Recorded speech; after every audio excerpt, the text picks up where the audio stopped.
Salut les gars, j'espère que vous allez bien. On se retrouve pour une nouvelle vidéo arrivage de Blu-ray. Normalement ça sera la seule de ce mois-ci. On se retrouvera après pour le mois de septembre et j'aurai beaucoup de vidéos. Je prépare pas mal de choses pour la rentrée scolaire, je vous en ai déjà parlé.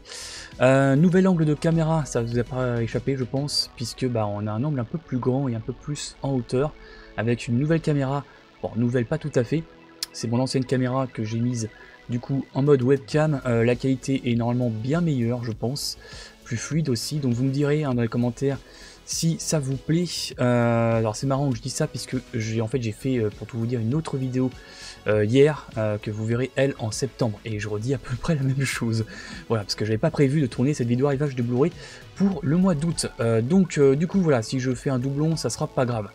En tout cas voilà, 8 films à vous présenter, des grosses sorties qui sont sorties le mois dernier, au mois de juillet.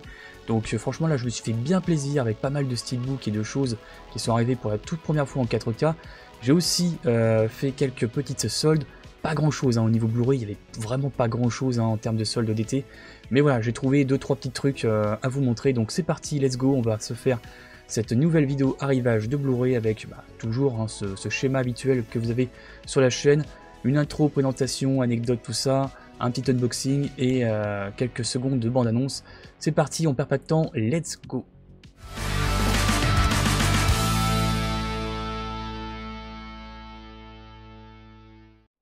Allez, on commence avec une grosse sortie 4K pour la toute première fois en 4K. On va parler du réalisateur David Fincher, qui est un de mes réals préférés je pense. Bon, il est facile dans mon top 10 et peut-être même dans mon top 5 des réals préférés. C'est simple, dès qu'il sort un film, je suis que très rarement déçu, voire même pas du tout en vrai. Donc voilà, bref, il commence à sortir ses films de plus en plus vite en 4K. Toujours un peu au compte-gouttes, mais là depuis quand même le début d'année, il a passé la seconde. Il nous a sorti The Social Network et Panic Room pour la toute première fois en 4K. Et on peut en enlever un autre de la liste. C'est enfin le film Zodiac qui sort en 4K également. Film que j'ai noté 3,5 sur 5. Donc vraiment un très bon film d'enquête qui retrace le parcours du tueur du Zodiac, un mystérieux tueur en série ayant sévi dans la région de la baie de San Francisco à la fin des années 60 et au début des années 70.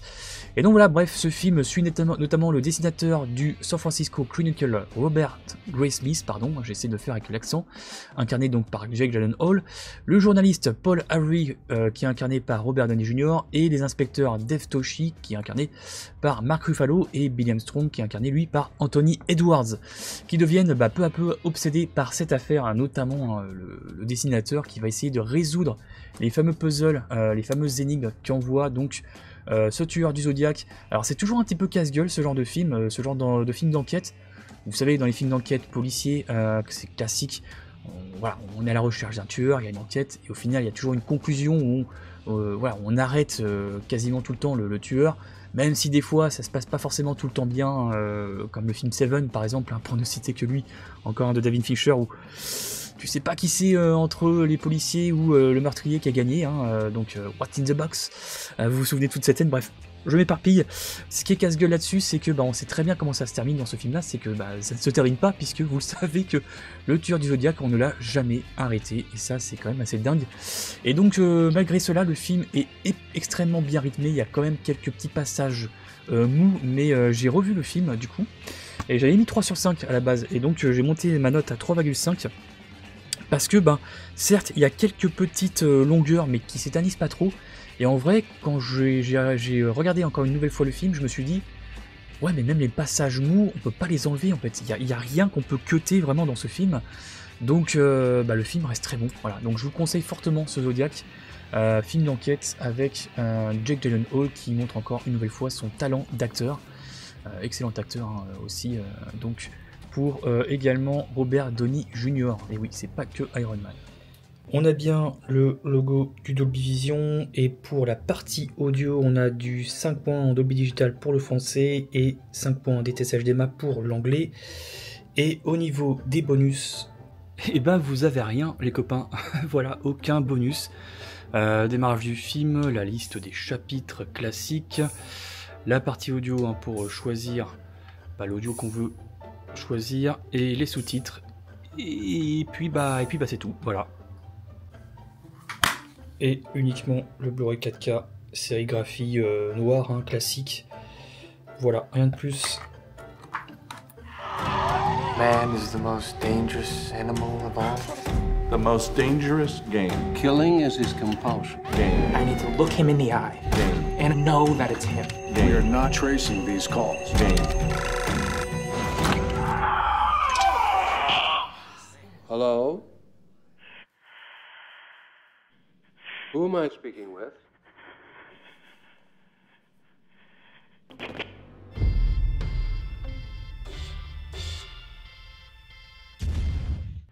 Prochain film, excellent film de guerre, sorti en 2014 par un réalisateur qui aurait pu être beaucoup plus reconnu au jour d'aujourd'hui, mais malheureusement il a soufflé un petit peu le chaud et le froid. Il a fait de très très bons films, il a fait des mauvais films aussi. Ce réalisateur c'est David Ayer, le film c'est Fury, qui était déjà disponible en 4K me semble-t-il, donc c'est une ressortie en steelbook, c'est le steelbook version 2025, sorti je crois donc le mois dernier, en juillet. Ce film se déroule donc à la fin de la Seconde Guerre mondiale en avril 45, donc voilà, dès que la fin, alors que la fin de la Seconde Guerre mondiale touche à sa fin en Europe, le sergent Wardaddy, alors c'est son surnom, incarné par Brad Pitt, dirige un équipage de 5 hommes à bord d'un tank Sherman baptisé Fury, d'où le nom du film, voilà. Envoyé en mission derrière les lignes ennemies pour affronter les dernières forces nazies désespérées. Leur jeune charge, donc Norman, incarné par Logan Lerman, totalement inexpérimenté, doit apprendre à tuer pour survivre dans un environnement brutal où chaque erreur coûte une vie. À travers les combats, le film explore la tension entre humanité et bestialité que la guerre impose aux hommes, tout en livrant des scènes de bataille intenses, sales, est vraiment viscéral, et là pour le coup c'est vrai que ça va pas dans la dentelle. Fury se distingue par sa représentation crue des horreurs de la guerre, mêlant camaraderie, désespoir et violence dans l'enfer des dernières heures du front allemand. Ce film là c'est l'un des rares films à avoir utilisé d'ailleurs un tank Tigre 1 fonctionnel. Il en restait je crois qu'un seul à ce moment là, donc le Tigre 131. Et c'était le seul exemplaire en effet encore fonctionnel au monde. Donc voilà, et puis une nouvelle chose par rapport à Brad Pitt, il ne voulait plus du tout tourner de film sur la Seconde Guerre mondiale après Inglourious Bastard, qui je crois était son film d'avant, quoique il a peut-être tourné un autre film encore entre temps. Voilà, et bref, il voulait plus trop tourner de films de guerre, et c'est David Ayer qui l'a convaincu, notamment par rapport à la psychologie du personnage, parce que oui, c'est pas qu'un film de guerre, il y a beaucoup de psychologie à l'intérieur, c'est vraiment des... voilà, on est à la fin de la guerre, on a vraiment, vous voyez la tête de Brad Pitt, on a vraiment des soldats usés jusqu'à la moelle et qui sont limite presque insensibles à tout ce qui se passe, à toute l'horreur qui les entoure. Et voilà, donc bien sûr, il y a toujours ce côté un petit peu patriotique américain, seul contre tous, bien sûr, mais le film est vraiment excellent, la réalisation est vraiment au top du top, on en prend plein la tronche. Donc voilà pour ce Fury, et petite anecdote que je me rappelle, Shia LaBeouf aussi qu'on retrouve ici également, donc il y a Shia LaBeouf, Michael Peña, et puis donc Logan Lerman et l'acteur qui joue dans The Punisher, je me souviens plus de son nom. Donc Shia LaBeouf qui lui, il aime bien rentrer dans la peau de son personnage. Bon, il n'a pas fait les choses à moitié puisque il n'a pas pris une seule fucking douche durant tout le tournage. Oui messieurs. Voilà, donc autant vous dire que Brad Pitt, à la fin, il n'en pouvait plus. Je vous rappelle que ça se passe quand même dans un tank. Alors même s'ils ont mis des ouvertures, je pense, dans les tanks pour faire passer les caméras, ça reste un endroit assez clos. Vous imaginez le bazar, et lui, il n'en pouvait plus du tout, quoi. Donc c'est vrai que Shia LaBeouf, très bien de rentrer vraiment dans la peau de son personnage à fond, mais quand même, il y a des limites pour pas prendre de douche. Voilà, donc pour ce film Fury, si vous aimez les films de guerre avec une tendance psychologique assez poussée sur les personnages, je vous le conseille fortement. Pas mal de bonus à l'intérieur, vous le voyez ici, tout est listé sur du 4K et également sur le disque Blu-ray. On est bien sur un master en 4K natif et pas un master upscalé en 4K, donc ça c'est très bien, l'ajout du HDR10 et du Dolby Vision. Et alors au niveau des langues audio, donc j'espère que c'est une erreur, parce que vous voyez on a du Dolby Atmos en anglais et on n'a pas de français qui est listé. Donc je pense qu'à mon avis ils ont remis en anglais ici pour les tests HDMI, mais j'imagine que c'est du français, puisque ça apparaît bien sur le français sur le disque Blu-ray. Je vous mettrai ça, de toute façon je confirmerai ça. Donc voilà, le Dolby Atmos, Dolby Vision ici en logo. Mon capitaine, rassemblez le premier peloton. Voilà, donc vous voyez bien que c'est bien du DTS HDMI pour le français, donc c'est bien une erreur derrière le steelbook. Voilà, donc ils ont mis 2 fois anglais Donc il y a bien une piste anglaise en Dolby Atmos et une piste française en DTS HDMI. Le carton est enlevé, on peut voilà, profiter du steelbook. Ouais, franchement, plutôt bien. Franchement, voilà, c'est parfait avec toute la troupe. Ici, avec quand même un sacré cast. Hop, petite image sur la gauche. On a le disque 4K ici, sérigraphié. Et le disque Blu-ray sérigraphié. Donc on a la sérigraphie de devant et de derrière hein, pour chaque disque. Et voilà le petit fond. Ça va s'arrêter, bientôt. Mais avant ça, il y a un tas de gens qui doivent encore mourir. On reçoit quand même 1,35$ par jour, non? Jamais eu de meilleur boulot! Jamais eu de meilleur boulot. Jamais eu de meilleur boulot. Ils arrivent! Combien ils sont? Ils sont 300! Ça nous met à 5 contre 300. On s'est jamais deviné, c'est pas aujourd'hui qu'on va s'y mettre. On peut encore se battre! On peut encore se battre! Tirez! Si je vous dis slasher des années 90, il y en a forcément deux qui vous viennent en tête. Forcément, hein, il y a Scream hein, qui a lancé vraiment tout ça. Et il y en a un autre, où le scénario d'ailleurs avait été écrit avant celui de Scream. Mais voilà, vu le succès de Scream, forcément, les studios se sont lancés très rapidement sur la production de ce fameux film sorti en 97. C'est, souviens-toi, l'été dernier, ou I Know What You Did Last Summer, je sais ce que tu as fait l'été dernier, en anglais, donc film de 97 comme je l'ai dit, je l'ai noté 3,5 sur 5. Je pense même facilement que je l'ai préféré par rapport à Scream, voilà, je vous le dis, clairement. Voilà, donc ça tombe bien, hein, la ressortie de ce film-là en 4K Steelbook. C'est possiblement pour la première fois en 4K, mais je suis pas sûr. En tout cas, voilà, c'est tout frais, ça vient de sortir. Et puis, vous savez, hein, il y a un autre film qui est sorti au Cinoche, hein, donc souviens-toi l'été dernier, avec notamment le retour de certains acteurs dans le casting. Dans ce film-là, on est 1 an après avoir accidentellement renversé un inconnu sur une route côtière. 4 jeunes amis, Julie, Hélène, Barry et Ray, décident de cacher le corps et de garder leur secret. Mais à leur retour en ville, 1 an plus tard, Julie reçoit un mystérieux message. Donc je cite, « Je sais ce que tu as fait l'été dernier, pardon. » D'où le titre du film. Voilà.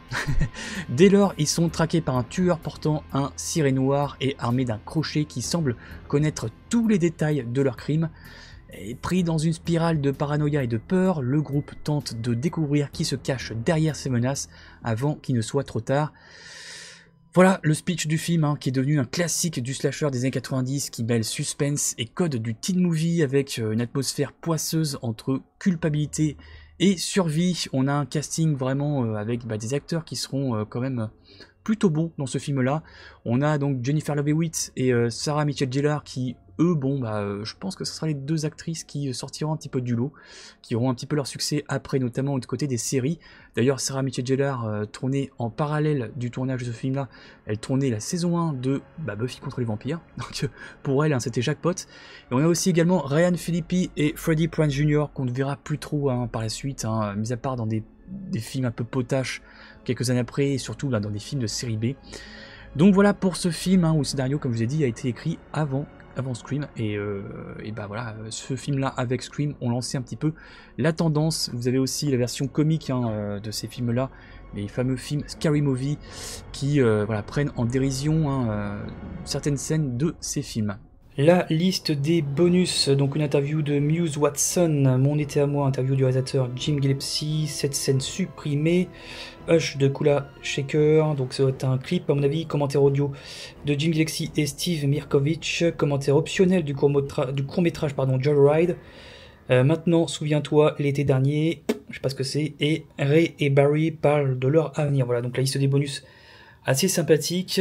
Au niveau audio, vous allez voir qu'on est quand même bien garni, puisqu'on a de l'anglais en 7.1 Dolby Atmos. Ça c'est quand même pas mal. Par contre, voilà, le français, on se tape du DTS HDMI 5.1, ce qui est pas mal non plus. Voilà, donc par contre, malheureusement, j'ai pas encore ouvert. Hein. Il y a un truc qui se bat à l'intérieur, c'est pas du tout rassurant. Je vais enlever le carton et vous faire voir le steelbook de plus près. Voilà, je vous fais voir le steelbook sans le carton, très réussi. Voilà, ça c'est le top. Et l'arrière avec voilà ce fameux crochet. Ok. Par contre, j'ai un peu peur en l'ouvrant. Ouais, c'est bien ce que je pensais qu'il y a un CD qui s'est baladé. Je vais checker direct s'il n'y a pas de rayures. Ouais, ça a l'air d'aller, ça a l'air d'aller. Bref, bon, c'est un peu chiant quand même hein, quand ça. Pourtant le plastique est pas cassé ici, donc bon, tant mieux aussi. Voilà le disque 4K ici. Et le Blu-ray, voilà, hop. La petite image avec ce mot, hein, donc, pour cette scène emblématique du premier film. Je sais ce que tu as fait l'été dernier.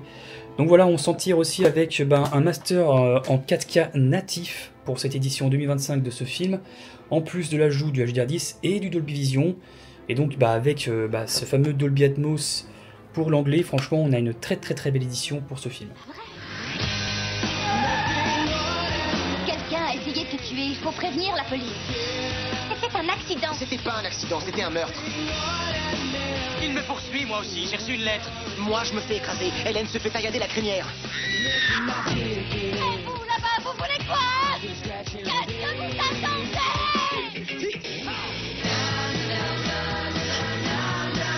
Y'a quelqu'un?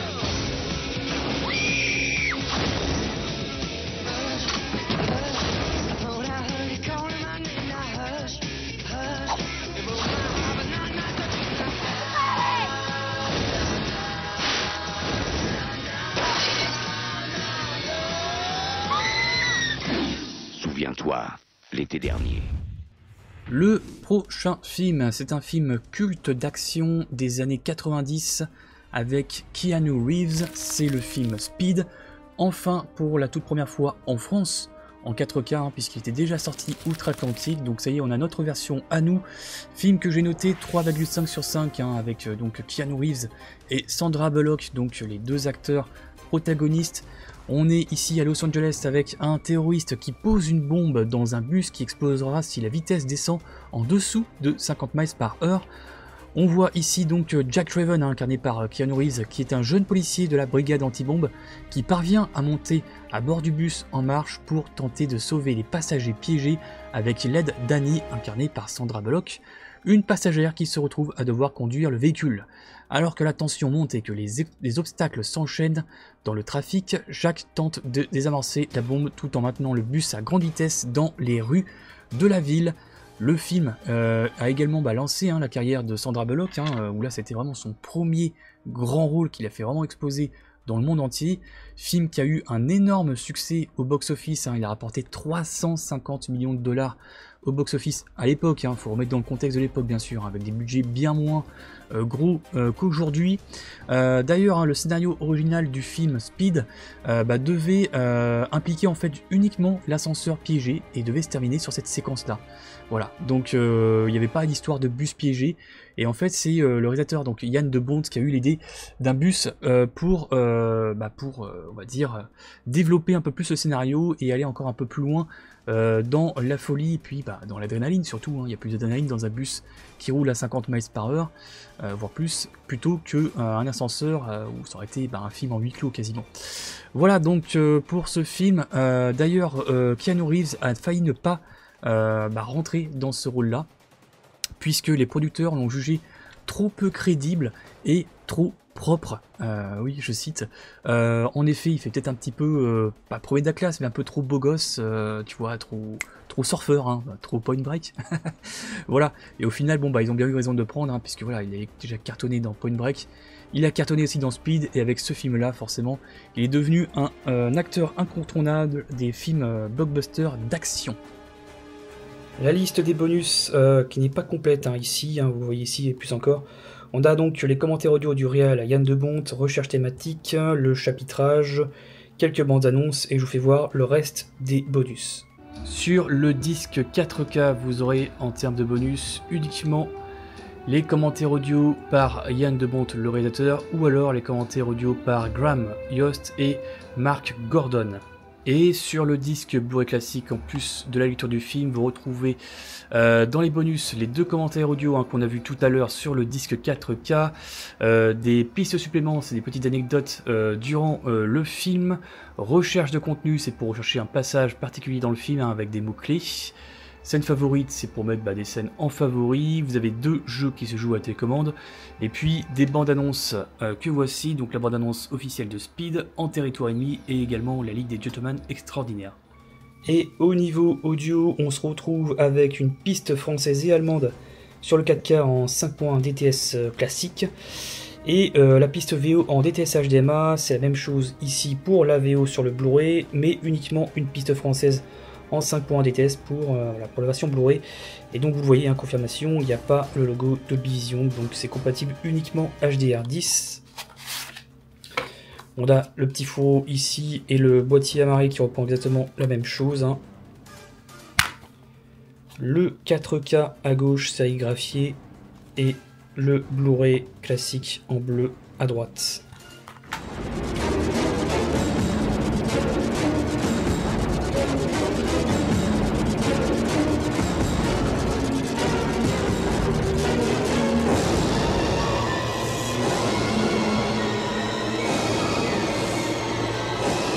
Keanu Reeves, Dennis Hopper, Sandra Bullock. Question-réponse. Il y a un flic très en colère qui s'apprête à te trouer la peau, qu'est-ce que tu fais? Réponds, qu'est-ce que tu fais? Speed. Passer à la vitesse maximum. Le prochain film, c'est une de mes Madeleines de Proust de mon enfance, clairement, c'est un film que j'aime énormément. C'est le film... Alors oui, bon... Perseguido. C'est la version espagnole du film, donc The Running Man avec Schwarzenegger d'ailleurs. Il prépare un film, il me semble, avec Glenn Powell pour reprendre le rôle de Schwarzenegger pour un remake. J'ai vu la bande-annonce. Bon, on n'est clairement pas dans le style de ce film-là, on est dans une direction complètement différente, mais bon, bref. En tout cas, je vous parle de ce film-là, donc on est dans un futur dystopique où les États-Unis sont devenus un état policier totalitaire, le gouvernement contrôle la population par la peur et le divertissement violent. Ben Richards, donc incarné par Schwarzenegger, un ancien pilote d'hélicoptère injustement accusé d'un massacre, est forcé de participer à The Running Man, une émission de télé-réalité ultra violente où des condamnés doivent échapper à des chasseurs impitoyables dans une arène urbaine pour gagner leur liberté. Alors qu'il affronte des tueurs extravagants et armés jusqu'aux dents sous les caméras, Richards devient malgré lui un symbole de rébellion par la population opprimée. Voilà, donc quand même un film assez chaotique au niveau de la production, puisque le film se fera attaquer pour plagiat, et je crois d'ailleurs qu'ils ont perdu par rapport à plagiat d'un film français. Et oui, un film français qui s'appelle Le Prix du Danger, sorti quelques années auparavant. Et en effet, j'ai vu le scénario, j'ai pas vu le film d'ailleurs, faudrait que je le voie, celui-là. J'ai vu le scénario, c'est vrai que c'est un peu du copier-coller, clairement, mais il y a aussi la production qui a été chaotique, puisqu'il n'y a pas moins de 4 réalisateurs qui étaient attachés au projet. Et au final, c'est le 4e, donc le réalisateur Paul Michael Glaser, à qui on doit Starkey Hutch, qui a été engagé à la dernière minute, vraiment, et c'est genre 2 semaines avant le début du tournage. Truc de ouf. Je l'ai pas dit, mais c'est adapté d'un roman de Stephen King. Le roman s'appelle Richard Bachman, donc pour ce film-là. Et j'aime beaucoup ce film-là dans le message assez intemporel et toujours très actuel. C'est vraiment, on est dans une sorte de satire avant-gardiste avec ce message un peu anticapitaliste et vraiment critique de la société moderne. Alors peut-être plus des années 2000, ça fait peut-être plus d'écho dans les années 2000, puisque comme je vous ai dit, c'est vraiment des arènes, c'est un jeu télévisé avec des arènes et des combats à mort pour divertir les gens, divertir des gens par rapport à la mort, d'autres personnes. Et ça démontre en fait toute la stupidité en fait des télé-réalités, surtout des années 2000, clairement. Donc c'est pour ça que je trouve que ça fait écho. Peut-être un peu moins aujourd'hui, mais bon, si on rapproche ça avec les réseaux sociaux, je pense que on peut le remettre aussi au goût du jour.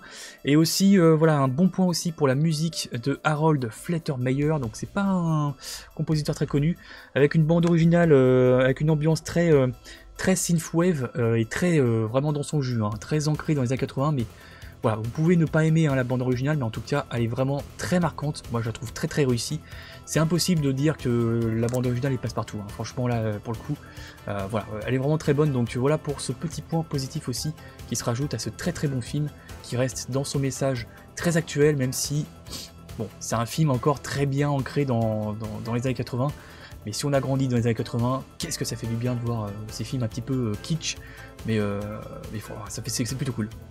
Bon, ça va être compliqué hein, pour vous faire la transcription des bonus. Je sais même pas si elle est affichée ici, j'ai pas l'impression. Je vous ferai voir ça tout à l'heure à la limite. Donc au niveau audio, bah, vous attendez pas du lourd. Hein. Pour le disque 4K, c'est celui qui nous intéresse le plus. On part sur de l'anglais en 5.1 DTS HDMI, donc ça c'est bien. Et français et japonais en 2.0, donc du stéréo classique. Mais vous voyez qu'il y a le logo Dolby Vision, donc c'est bien compatible Dolby Vision, donc ça c'est plutôt pas mal. Vous avez le disque Blu-ray 4K à gauche, le disque Blu-ray à droite. Bon, nous voilà sur le menu du disque 4K, c'est exactement la même chose sur le disque Blu-ray. Vous avez la lecture du film, les settings, vous avez donc les pistes audio, donc vous avez bien du français en 2.0 et ça me permet de préciser que c'est du Dolby Digital. Et puis bah, la liste des chapitres. Donc voilà, aucun bonus ni sur le disque Blu-ray ni sur le disque 4K. On a une vieille image un peu pixelisée de Schwarzenegger, donc c'est pas ma vidéo, hein, c'est l'image qui est comme ça, que je trouve un peu raté, hein, on va pas se mentir. Donc édition extrêmement décevante, clairement, mais bon, on a que ça à se mettre sous la dent si vous voulez avoir le film en 4K et en Dolby Vision avec une piste française. C'est le seul choix, on va dire, économique hein, qui nous reste, donc c'est sur Amazon Espagne. Bon, bah voilà pour ce film, donc il y a bien le Dolby Vision qui n'amène pas forcément énormément de choses par rapport au HDR, je trouve. Je le trouve pas très très bien optimisé sur ce film, je sais pas. Et quant à la qualité d'image, bon, vous verrez peut-être pas. Alors attendez, je vais peut-être mettre un peu plus de lumière. Voilà, vous voyez un petit peu aussi là. Il y a énormément de grains, vous le voyez un peu à l'écran. Tout le grain en fait du film a été gardé. Alors c'est pas un mal en soi, mais voilà, je trouve que le nettoyage et la remasterisation de ce film-là a été assez feignante. Donc c'est un petit peu dommage voilà, de payer une version 4K quand tu as le minimum de faits, surtout si tu compares par rapport à un film qui a certes quelques années de moins, mais notamment le premier Jurassic Park, l'édition 4K que je vous ai montré sur la chaîne, le travail de remasterisation il est juste dingue et je pèse mes mots, vraiment. Là voilà, bon, on a une version qui est un petit peu mieux que le Blu-ray, avec la Dolby Vision qui n'apporte pas grand chose malheureusement et surtout aucun bonus, donc bon voilà. Heureusement que c'est un film cher à mon cœur et bon, c'est la seule édition qu'on peut se mettre sous la dent en français. Arnold Schwarzenegger is the running man. He's playing for a prize. The prize is his life. How about the lights? The running man. On continue dans les grosses promos et soldes, et là pour le coup là c'est vraiment ma plus grosse affaire clairement de ma sélection, puisque là c'est clairement moins 50% que j'ai eu. Donc j'ai acheté un petit coffret bien rempli, coffret édition limitée et numéroté, d'un film que j'aime énormément, c'est un genre de film d'ailleurs que j'apprécie particulièrement. Le film de l'anti-héros Riddick, voilà dans ce petit coffret, donc c'est une édition exclusive à l'atelier de l'image, pardon, l'atelier d'image, je sais plus, un truc comme ça. Voilà, au prix de 20 balles au lieu de 40, donc là-dessus je me suis jeté dessus, clairement donc en 4K avec 2 disques Blu-ray je crois à l'intérieur, on verra ça tout à l'heure. Donc dans ce film là, on est après un crash de vaisseau sur une planète désertique, apparemment inhabitable hein, dans un premier temps, et un groupe de survivants découvre que le monde est peuplé au final de créatures nocturnes terrifiantes qui ne sortent que dans l'obscurité, et leur unique espoir de survie réside dans Riddick, incarné par Vin Diesel, un criminel dangereux et charismatique doté d'une vision nocturne. Ça on sait pourquoi d'ailleurs dans le film, pourquoi il a cette vision nocturne, et qui devient leur guide à travers l'obscurité lorsque le système planétaire connaît une éclipse totale. Premier grand rôle pour Vin Diesel hein, dans ce film, clairement, puisque il était inconnu du grand public, hein, je vous rappelle on était en 2000 à ce moment-là. Il avait quoi? Il avait eu un second rôle très léger hein, dans Il faut sauver le soldat Ryan. Vous vous souvenez tous de cette scène hein, d'ailleurs, avec ce fameux sniper et ce clocher. Donc voilà, bref, et puis il avait fait, je crois, un court métrage hein, qu'il avait fait remarquer aussi. Il est tourné dans un court métrage. Et donc, ils ont bien eu raison de choisir, franchement, parce qu'il colle parfaitement bien au personnage, cette espèce d'anti-héros très charismatique, comme je l'ai dit, et qui a peut-être un peu plus de morale qu'on le pense. Voilà, j'en dis pas plus pour ceux qui n'ont pas vu le film, mais bon, c'est un film qui date d'il y a 25 ans. Et je l'ai revu, et je trouve que les CGI d'ailleurs, n'ont pas trop, enfin, le film n'a pas trop vieilli, en vrai. Il est tout à fait regardable au jour d'aujourd'hui. Donc c'était un mélange hein, de CGI et d'animatronique hein, pour justement les créatures qui sortent la nuit. Pour la petite anecdote d'ailleurs, hein, il y aura 2 autres suites, donc les Chroniques de Riddick quelques années après, et puis en 2016-2017, quelque chose comme ça, il y aura eu aussi le film Riddick, que je vous ai déjà présenté en steelbook, et d'ailleurs hein, pour ce film là, Vin Diesel retrouvera donc le réalisateur il me semble, du premier, pour tourner ce film, et il aura hypothéqué sa maison, Vin Diesel, pour pouvoir produire ce film. Et il leur a dit lui-même, hein, c'est la pire chose à faire dans Hollywood, c'est hypothéquer ta maison pour investir dans un projet, un film. Bon, heureusement, ça va pas foutu dans la merde, mais ça aurait pu, parce que je crois pas que le film a énormément marché. Et d'ailleurs, le deuxième, hein, les Chroniques de Riddick, avait été un semi-flop au box-office. Celui-là, par contre, voilà, le premier a été un énorme carton, donc et assez surprenant d'ailleurs. Voilà donc pour ce film qui regorge aussi de pas mal de choses assez sympathiques, notamment au niveau de la photographie. Je sais pas si vous vous souvenez du film, vous avez une photographie assez spéciale, puisque vous avez des fois des scènes avec des filtres orange, et d'autres scènes avec des filtres bleus. Et il y a une explication par rapport à ça, c'est qu'ils sont sur une planète hostile bien sûr, et ils sont sur une planète avec je crois 2 ou 3 soleils. Il y a un soleil qui est très orangé, et un autre de l'autre côté qui est très bleuté. Voilà, donc il y en a un à chaque fois qui prend le relais, hein, je pense, un truc comme ça. Et ça donne, on va dire, ces couleurs qui sont totalement paradoxales. Et je trouve que c'est assez atypique de ce genre de film. On voit pas assez souvent. Vraiment, généralement, voilà, on prend toujours une colorimétrie assez cohérente du début jusqu'à la fin du film, sauf peut-être pour des scènes de flashback, ce genre de choses. Mais sur ce genre de film, voilà, c'était une petite prise de risque, on va dire, hein, au niveau de la réalisation voilà, que je voulais souligner. Voilà le coffret, donc disque 4K plus 2 disques Blu-ray. Je vous fais voir un petit peu les visuels. Donc vous avez tout le contenu en bonus ici, donc j'aurai pas besoin de vous faire voir le menu. Vous avez le film en version Director's Cut qui est uniquement disponible en VO, donc pas de version française ici, et la version cinéma qui elle est disponible en VF et en VO. Le premier Blu-ray, donc le film à sa version cinéma, plus les suppléments, la liste des suppléments que vous voyez ici, je vais pas tous vous les lister, vous les voyez. Dans le deuxième Blu-ray, vous avez le film à sa version Director's Cut, donc voilà, c'est en version originale sous-titrée uniquement comme j'ai dit, plus la liste des suppléments. C'est une version numérotée, j'ai la version 648 sur les 1000 exemplaires. Donc voilà, français et anglais pour la version Director's Cut. Voilà la durée des films dans les deux versions. Hop. Une fois que vous enlevez le coffret, vous avez un steelbook et un livret. Je vais vous faire voir le steelbook tout de suite. Riddick, voilà, donc image très très sobre, avec une légère surbrillance hein, sur un Riddick, je sais pas si vous le verrez bien avec la lumière. Ok, donc bon c'est sobre mais c'est efficace. Pitch black ici. Et ces fameuses lunettes, voilà. Tac. On a le disque 4K à gauche qui reprend le motif des lunettes. Le premier disque Blu-ray avec, je crois que c'est l'une des images, si ce n'est l'affiche du film officiel. Il me semble, cette image-là. Et le deuxième disque Blu-ray ici. Et en arrière-plan, en enlevant tous les disques, voilà ce que vous avez. La planète très hostile hein, où il se crache. Magnifique.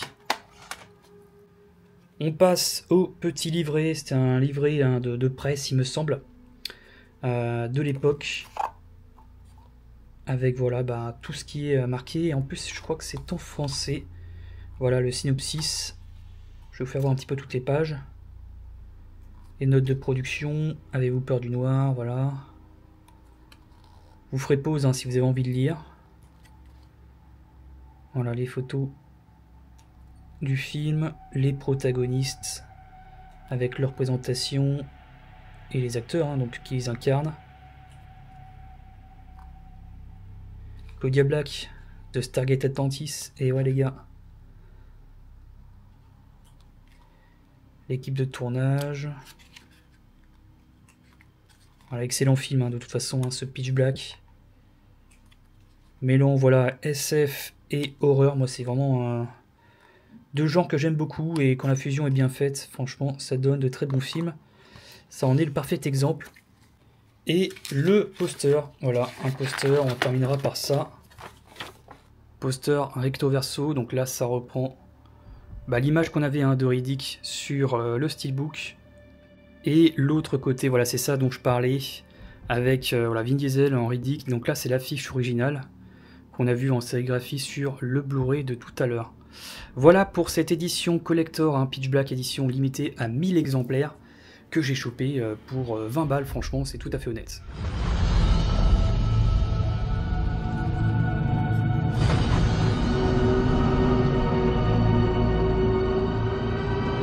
Une éclipse.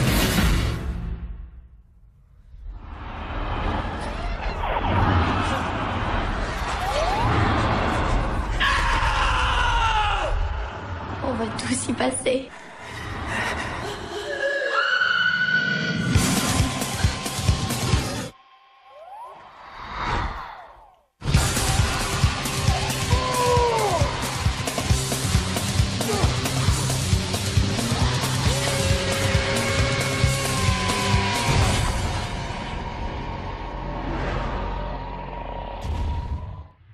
Le 7e film, c'est un film que je défendrai corps et âme jusqu'à la fin de ma vie, malgré qu'il soit, on va dire, les critiques sont très mitigées, hein. Il y a des gens qui aiment, voire même qui adorent, j'en fais partie, et il y a aussi beaucoup de gens qui n'aiment pas du tout ce film, et c'est vrai que je me rappelle à l'époque, c'était quoi, c'était en 2012 je crois qu'il était sorti, il s'était quand même fait pas mal défoncer par les critiques, je pense qu'il y avait une attente démesurée, mais bon bref, en tout cas je vous renvoie hein, pour ma critique de ce film, et notamment de la saga Alien, sur une émission qu'on avait fait qui s'appelait le Ciné Show. On était avec Dimitri de la chaîne Planet Soundtrack et également Vinny Stardust. On avait fait la critique hein, de tous les films Alien, dont ce film là. Je pense que là vous savez de quoi je vais parler. C'est le film Prometheus, voilà, enfin, qui rentre dans ma collection, que j'ai noté 4,5 sur 5, voilà, je dis direct la note comme ça, je me ferai tailler si vous voulez, et je vais me défendre quand même, juste après le synopsis du film. Donc ici on est en 2089, une équipe de scientifiques et d'explorateurs embarque à bord du vaisseau Prometheus à destination d'une lune lointaine, donc la lune qui s'appelle LV-223, voilà, ça reprend un petit peu le code qu'il y avait déjà dans le premier Alien, à la recherche des ingénieurs, une race extraterrestre qui pense être à l'origine de la vie sur Terre, carrément. Leur mission, financée par la Wayland Corporation, vise à découvrir les réponses aux plus grandes questions de l'humanité sur ses origines. Donc là on est quand même sur quelque chose, on est sur les fameuses plus grandes questions de l'univers qu'on se pose au jour d'aujourd'hui dans notre vie hein, IRL. Mais ce qui devait être une exploration scientifique se transforme rapidement en cauchemar lorsqu'ils découvrent que les ingénieurs n'étaient peut-être pas des bienfaiteurs mais des créateurs et des créatures prêtes à éradiquer leur création, tandis que l'androïde David, incarné par l'excellent Michael Fassbender, poursuit ses propres objectifs, l'équipe tente de survivre aux menaces biologiques sur la fameuse planète.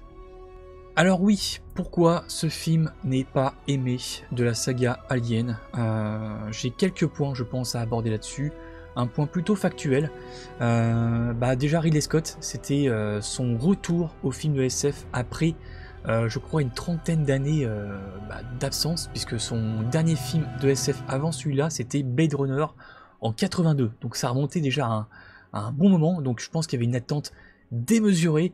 En plus tu rajoutes donc Ridley Scott et la saga Alien, les gens se sont dit oh putain, Ridley Scott revient à la SF, en plus c'est Alien, ça va être un truc de dingue. Voilà, donc je pense que les attentes étaient démesurées, donc forcément je pense que ça a dû y jouer contre sa faveur. Après voilà, moi j'ai apporté des points on va dire qui sont un petit peu des contre-arguments de pourquoi les gens n'ont pas aimé ce film là. Je pense que les gens n'ont pas aimé ce film là puisque c'est pas un film basé sur le xénomorphe, et oui, on est plus basé sur les ingénieurs le space jockey qu'on voit dans le premier film, Alien. Et c'est ça que j'ai trouvé ça super intéressant, c'est que c'est plus un spin-off en fait de Alien qu'autre chose. Et putain, encore, voilà, c'était le 4e film Alien. On a déjà eu, non, le 5e, pardon. On a déjà eu 4 films Alien basés sur le xénomorphe. Avoir un 5e qui s'écarte un petit peu et qui s'intéresse et qui, on va dire, nourrit un petit peu le background de Alien, moi c'est ce que j'ai kiffé vraiment dans ce film-là et j'ai trouvé vraiment l'orientation, en tout cas, excellente et l'exécution très très bonne également, que j'ai adoré, hein, d'ailleurs, vraiment la question thématique de ce film-là, et tout se base autour de ça, c'est et si nos créateurs voulaient nous détruire? Voilà, ça c'est la question qu'on se pose et qu'on pourrait se poser aussi dans la question, dans la vie réelle, pardon. Et il y a pas mal de petits détails que j'ai trouvé super ingénieux, super crédibles en termes, bon, on est quand même dans la science-fiction, mais une science-fiction assez crédible. C'est que voilà, on a des créateurs, donc on partage, j'imagine, un brin d'ADN avec eux, donc on a quand même des similarités, et notamment physiques et aussi mentales. Et physiquement, ils nous ressemblent, voilà. Ils nous ressemblent, ces fameux ingénieurs, vous le voyez ici, hein, ils sont blancs, chauves, ils sont très musclés et très grands. Ça pareil, c'est un détail qui est très très intéressant, ils sont beaucoup plus grands que nous, hein. Je sais plus s'ils font 2,50 m je pense, ou 3 mètres de haut.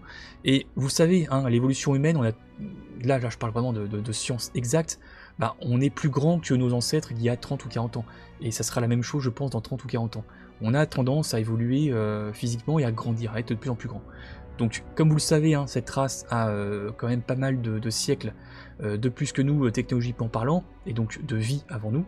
Et donc, de les voir plus grands, plus développés physiquement, je trouve ça crédible. Voilà, ça suit un petit peu cette optique-là. Et encore, pour rester encore dans la même optique au niveau de ce genre de détails-là, vous savez, hein, ça c'est très connu, les humains, s'ils doivent fabriquer un robot, on fabriquera un robot à notre image, un robot qui nous ressemble.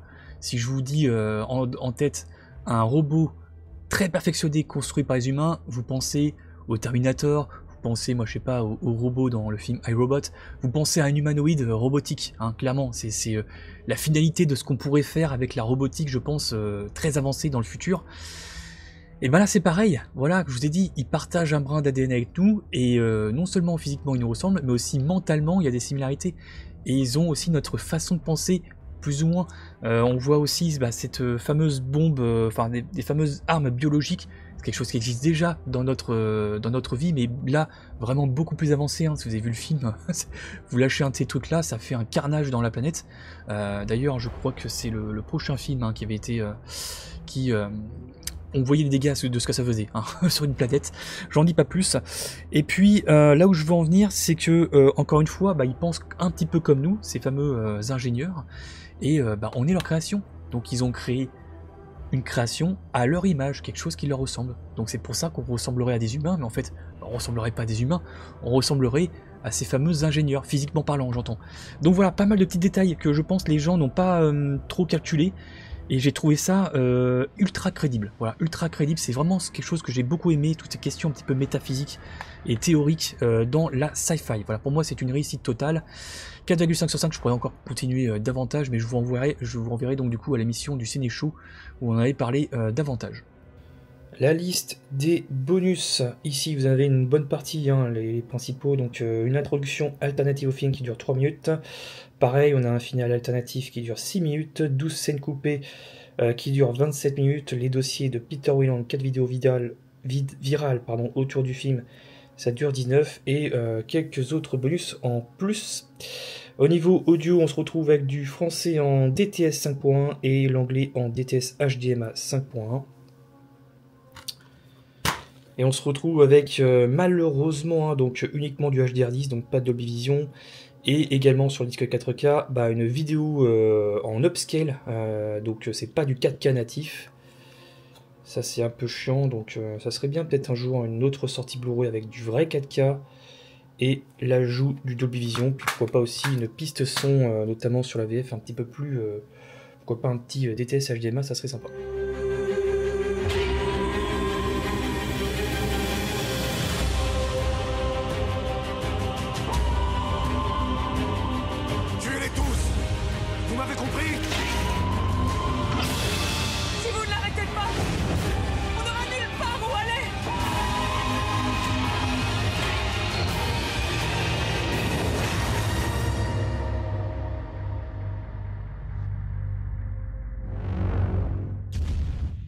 Le dernier film, donc celui que j'ai eu à 12,50 € au lieu de 15 avec cette offre des 2 Blu-ray 4K qui est toujours disponible dans Cultura en boutique ou en ligne. Et voilà, moi je pense que je compléterai ma collection comme ça au fur et à mesure, notamment par rapport à des films cultes. Ça tombe bien puisque c'en est un. On retourne encore dans les années 90 avec un film de braquage, le plus gros film de braquage des années 90, je pense même ever, avec un peu de chance. L'excellent film Hit avec ce duo Al Pacino et De Niro. Putain de merde, qu'est-ce que c'est bon. C'est Michael Mann qui revient ici avec un excellent film, peut-être même le meilleur de sa carrière. Et donc voilà, bref, noté pour moi, je crois que je l'ai noté 4 sur 5, je crois, si je dis pas de bêtises. On est donc à Los Angeles, Neil McCauley, incarné par Robert De Niro, braqueur professionnel méthodique, dirige une équipe redoutable spécialisée dans les coups spectaculaires. Sur sa piste, le lieutenant Vincent Hanna, donc incarné par Al Pacino, flic obsessionnel qui sacrifie littéralement sa vie personnelle pour sa vie professionnelle, et notamment pour cette traque des criminels. Et tandis que McCauley prépare un dernier braquage, les deux hommes se respectent mutuellement malgré leur opposition. On le ressent bien avec cette fameuse scène là, dans ce fameux bar, fameux restaurant plutôt, avec ce face-à-face qui est vraiment légendaire, avec cet échange de dialogue où chacun reste vraiment dans son coin et en se disant je te respecte, mais moi je suis pas ton ami, je serai ton ennemi, et je ferai tout pour t'arrêter, ou je ferai tout pour t'enfuir, ça dépend dans quel camp vous êtes. Et donc voilà, bref, chacun étant prêt à tout pour mener à bien sa mission. Un film qui n'a pas pris une ride, et notamment avec cette scène d'action, le son des coups de feu, c'est une claque absolue. Je pense que je vous apprends rien si vous avez ce Blu-ray chez vous. C'est vraiment du très très bon niveau en termes de réalisation, franchement c'est excellent. Je vous conseille un autre film d'ailleurs, dans cette optique-là, un petit peu dans ce délire de braquage avec ces fameux braqueurs où on y attache une certaine sympathie à ces braqueurs, et d'un autre côté aussi les enquêteurs qui ils y vont à fond, clairement. C'est le film Criminal Squad qui est sorti il y a quelques années de ça. Alors il y en a eu un deuxième aussi qui est sorti il y a pas longtemps, cette année ou l'année dernière, je sais plus. Et je vous conseille fortement le premier, où il y avait beaucoup de similarités avec ce premier film, sans forcément dépasser ce chef-d'œuvre là, mais moi j'avais beaucoup aimé ce Criminal Squad, donc voilà, bref, c'est une idée de film aussi également que je peux vous donner, et ce Criminal Squad je l'ai pas encore Blu-ray, mais ça ne saurait tarder. Voilà, vous retrouvez la liste des bonus ici, donc vous avez un disque 4K, un disque Blu-ray pour le film, et un autre disque Blu-ray pour les bonus, donc je vais pas vous les énoncer, ils sont tous là. Et au niveau audio, on se retrouve sur le 4K avec du Dolby Digital 5.1 pour le français et DTS HD Max 5.1 pour la version originale, donc l'anglais. Hop. Donc on est bien sur un master 4K avec du 4K natif sur le disque 4K, donc c'est pas un upscale, ça fait plaisir. Voilà, le film ici en Blu-ray et le disque bonus ici.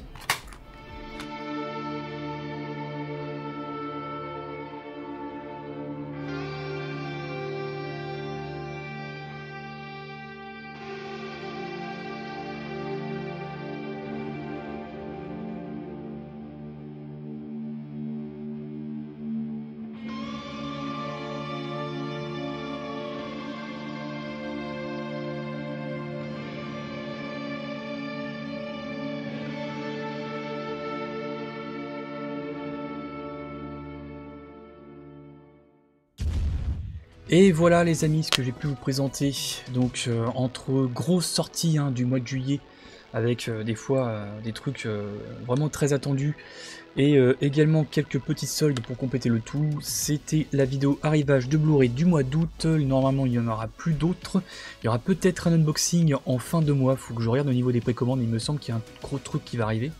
En tout cas au mois de septembre aussi il y aura pas mal de choses que je vais vous présenter. Voilà, donc vous le savez, durant ce mois d'août, je vais continuer à combler un peu les trous avec des vidéos unboxing de vinyle tirées de mes anciennes vidéos arrivage de vinyle.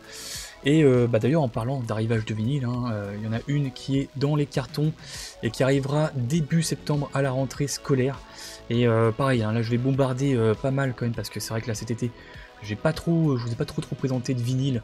enfin de nouveautés hein, en termes d'arrivage de vinyle et tout ça, donc je vais me rattraper là-dessus, il y aura des lives qui vont arriver, il y a pas mal de choses que je vous prépare, voilà, petite surprise aussi, donc je vous en dis pas plus, et bah écoutez, moi je vous laisse là-dessus, je vous souhaite à toutes et à tous un bon week-end, et on se retrouve nous pour de nouvelles aventures, prenez soin de vous, prenez soin du rock'n'roll, et puis achetez beaucoup de Blu-ray les copains, à plus.